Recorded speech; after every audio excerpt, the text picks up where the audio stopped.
మీ business ఏదైనా మీ ఊర్లో promotion చేయాలంటే అది సుమన్ టీవీతోనే సాధ్యం. ఇప్పుడే సంప్రదించండి. మా పార్టీ జాతీయ అధ్యక్షులు శ్రీ జేపీ నడ్డా గారు, మా రాష్ట్ర అధ్యక్షులు శ్రీమతి దగ్గుబాటి పురంధేశ్వరి గారు, మా జిల్లా అధ్యక్షులు శ్రీ పరశురామరాజు గారి ఆదేశాల మేరకు గాజువాక పార్టీ కార్యాలయంలో జిల్లా ప్రధాన కార్యదర్శి శ్రీ పొలిమేర శ్రీనివాసరావు గారు ముఖ్య అతిథిగా పాల్గొని ఇటీవల మన కేంద్ర ప్రభుత్వం కూటమి ప్రభుత్వం వక్ఫ్ సవరణ చట్టం 2025ని తీసుకురావడం జరిగింది.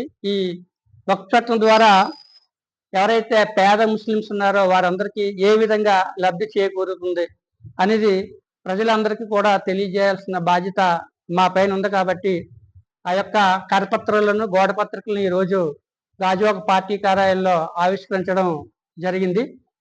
అసలు వక్ఫ్ అంటే ఏమిటి, ఈ సవరణ ఎందుకు చేశారు, గతంలో ప్రధానమంత్రి శ్రీ నరేంద్ర మోదీ గారి నాయకత్వంలో ఎవరైతే ముస్లిం మహిళలు ఉన్నారో వారందరికీ లబ్ధి చేకూరే విధంగా త్రిపుల్ తలాక్ని రద్దు చేయడం జరిగింది.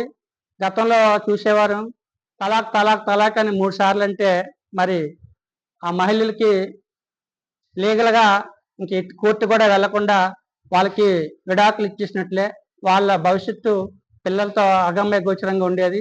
ఆ యొక్క త్రిపుల్ తలాక్ రద్దు చేయడం ద్వారా మహిళలకి ఎంతో లబ్ధి చేకూరింది. ముస్లిం మహిళలంతా కూడా హర్షాతిరేకాలు అప్పుడు ఇచ్చారు.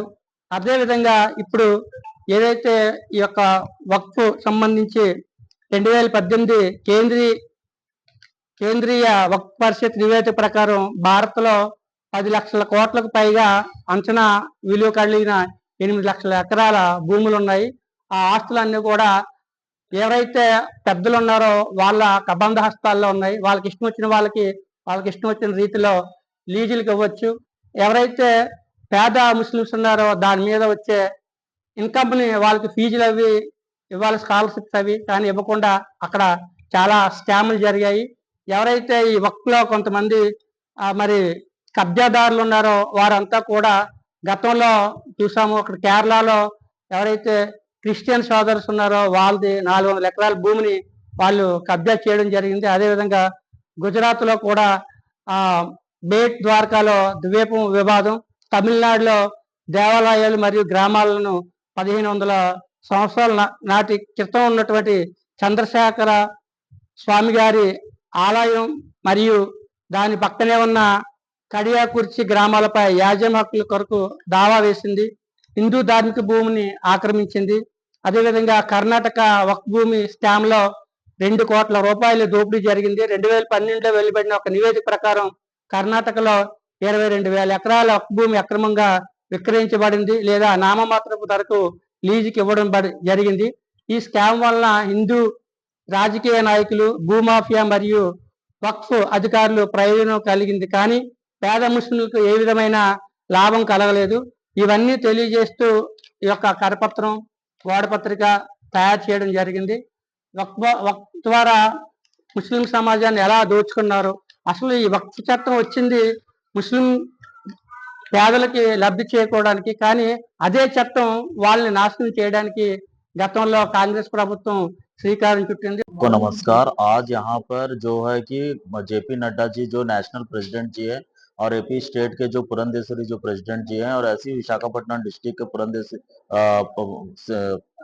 परशुराम जी जो हैं उनके आदेश के अनुसार यहाँ पर जो मुख्य अतिथि के रूप में जो है हमारे श्रीनिवास जी आए हैं। ऐसी हमारे जो कृष्णम राजू जी और गाजवाका ऑफिस में जो केएनआर जो गाजवाका ऑफिस में यहाँ पर एक कार्यक्रम रखा गया है, जो कि उसका मुख्य उद्देश्य ये है कि बहुत लोग को कंफ्यूज है कि वक्ता बिल क्या है और इससे क्या होने वाला है।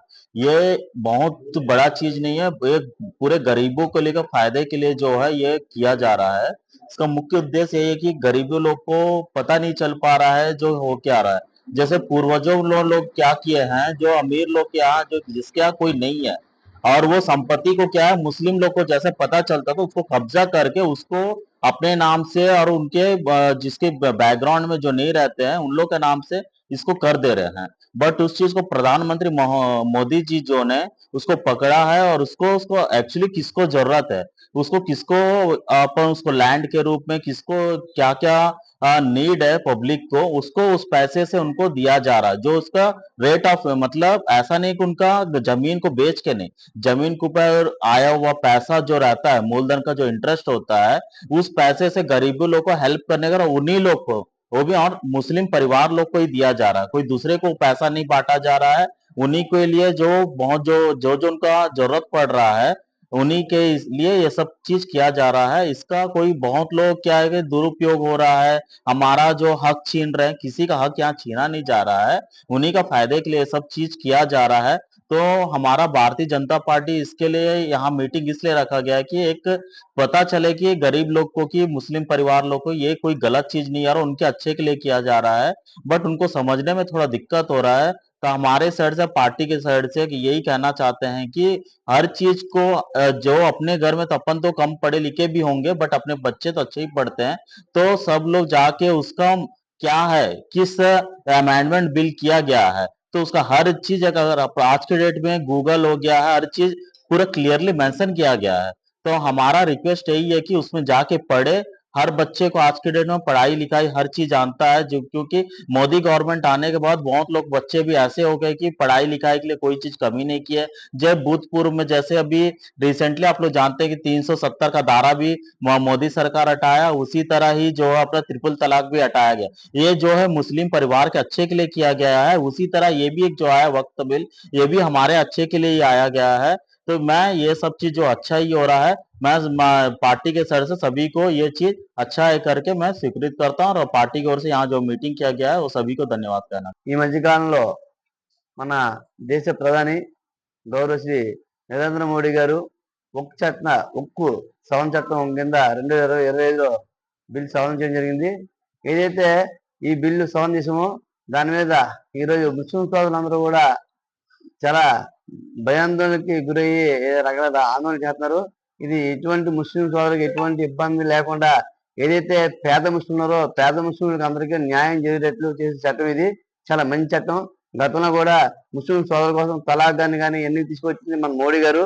అదేవిధంగా ఈ రోజు ముస్లిం సోదరుల, పేద ముస్లింలు వాళ్ళ బాగోగుల కోసం ఈ చట్టం తెచ్చారు తప్ప వాళ్ళకి ఎటువంటి ఇబ్బంది లేకుండా చాలా ఉంటది. దాని మీదే మన కేంద్రం ప్రభుత్వం కానీ రాష్ట్ర ప్రభుత్వం కానీ ఒక అవగాహన సదస్సు పెట్టి ఎక్కడెక్కడ అవగాహన చేయాలని చెప్పి ఉద్దేశంతోనే ఈరోజు ఒక పాంప్లెట్ రూపంలోనూ ఈ చట్టం చేసిన వివరణ మొత్తం అంతా ఇందులో ఉంది.